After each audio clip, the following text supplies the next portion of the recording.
As we discuss the gifts of the Holy Spirit, today I want to focus on the word of knowledge.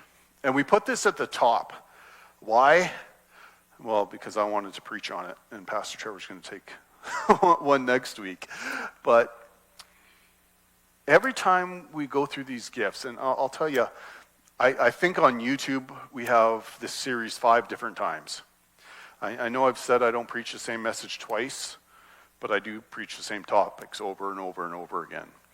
But I'll prepare it fresh because I always want to know what God is saying in that season. And one of the things that has become so paramount to me in this season that we're going through is the way the word of knowledge supports every other gift. And we'll talk about that in a little bit. But before we do, let's define what a word of knowledge is. It's when the Holy Spirit gives you information about a person or a situation that you did not learn by natural means. Okay? It's not natural knowledge. You see, I can stand here and say, okay, Janine is wearing a blue shirt. Okay? That's because I see, and I know what the color of that is. That's natural knowledge.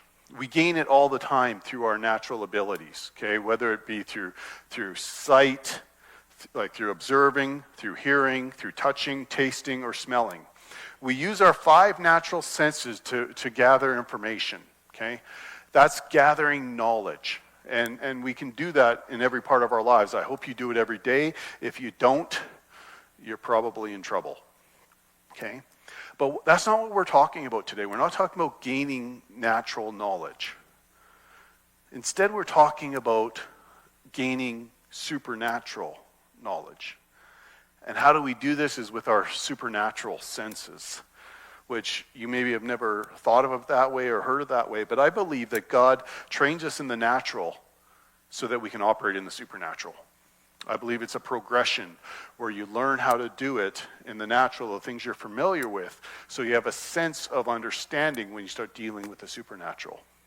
So I'm not of the school of thought that says, okay, the natural stuff is evil and the supernatural stuff is where we need to go to.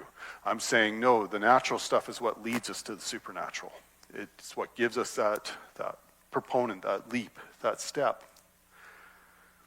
So when we refer to words of knowledge, we're speaking about gaining information through supernatural means. And that may sound strange to some of you out there, but remember, God is supernatural. Everything he does is supernatural. As humans, we are natural, but the Spirit of God working through us allows us to participate in the supernatural. I always take issue with those who are Christians who don't believe in the supernatural. If you're a Christian who doesn't believe in the supernatural, how do you believe in God? How does that work? And if you want to believe in God working, you believe that everything he does is supernatural. Now, he can start things in the natural,